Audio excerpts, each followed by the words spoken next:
As a leader, when it's time for feedback, we all want to go into those meetings with a solid defense to know that this is something that they won't be able to challenge. They're going to have to agree with it, and hopefully we can get some change out of them.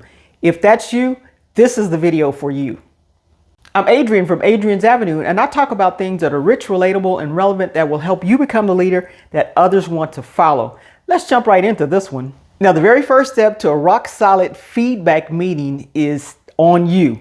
You have to make sure that the expectation was understood from the very beginning. So it starts way before this meeting occurs. At the very beginning, make sure that the people on your team understand what the expectation is.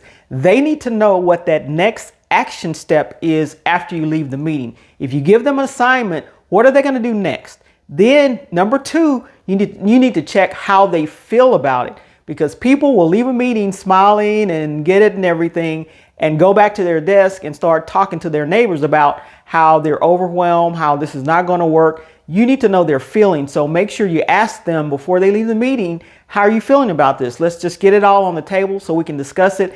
Everybody is crystal clear on that next action step, as well as we can do this as a team. So that clarity has to be there. Once you get their commitment to that, then that's the beginning of your rock solid case for feedback time.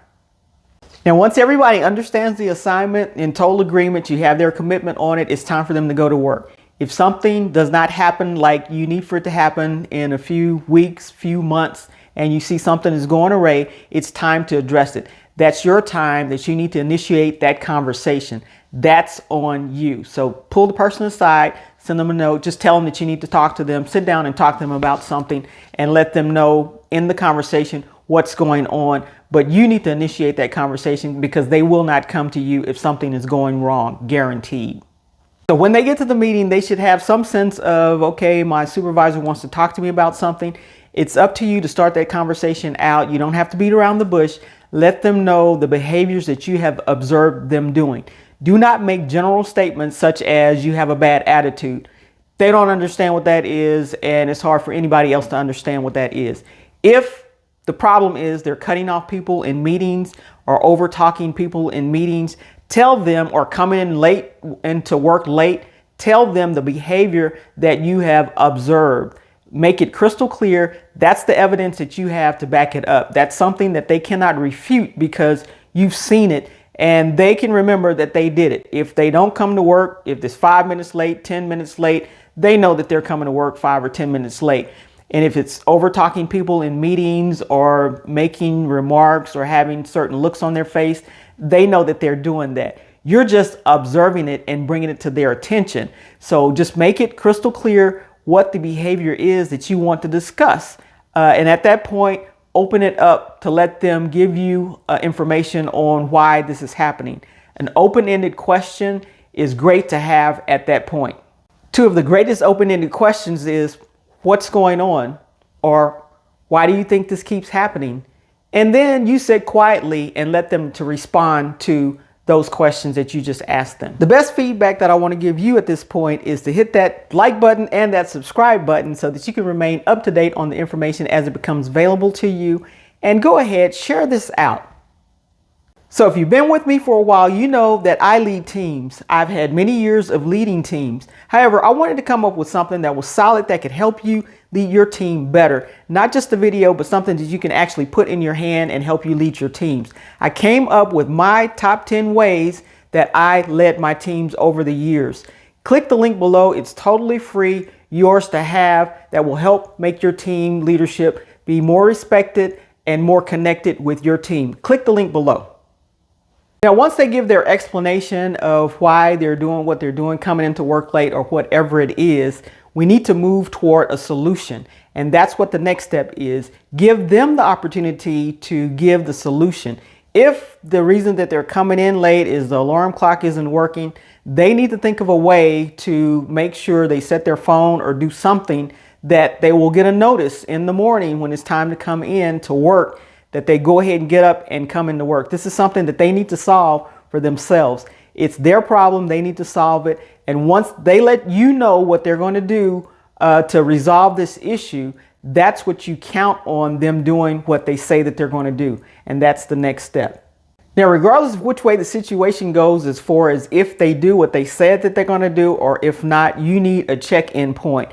And at this point, you're looking for them to do what they say that they were going to do. So you check in with them. If the issue is coming to work late and you see that they're coming to work on time, which they should be because that's what they committed to, go ahead and check in with them. Let them know that you are noticing that they're coming to work on time and we've resolved the issue. If it's not going in that direction, you still need to check in with them to let them know that you've noticed that this issue is not resolved. So we need to have another conversation and go to a higher level of conversations at this point. But either way it goes, you need to check in with them after they've told you what they're going to do to resolve the issue. If there is no improvement and we have to go to a next level of conversation, at this point, the conversation should be focused on the point that it continues to happen. You've pointed it out to them. They've given you a solution. However, it's continuing to happen. And that's the point you need to press here. The second point you need to press is that you were counting on them to get this taken care of. So it becomes a trust issue. They committed to something and they didn't do what they said that they were going to do. You can come with a tone of disappointment because you're probably disappointed that this isn't resolved. This is probably something really simple, such as coming to work on time, something basic that should be resolved just overnight, and it hadn't been done. So there may be a bit of frustration, a bit of disappointment in it, and let them know that you're disappointed that this has not been taken care of, and give them a chance to explain again. This conversation is a little bit different than the first conversation. The first conversation was an awareness conversation. This conversation is an accountability conversation. It's a trust conversation. They did not do what they said that they were going to do, and there is a trust issue here. There's an accountability issue here. That's something that we counted on them to do, and they did not hold out to their part of the bargain. Now, lastly, your tone as a leader during these feedback conversations, you should be serious, should be a little quiet. People get a little nervous when you're a little quiet. Be calm. Your reflections of disappointment may come in if you have to talk to them again about the same thing that you talked to them before about, because it's a serious thing and you want them to succeed on the team. You're concerned about their success.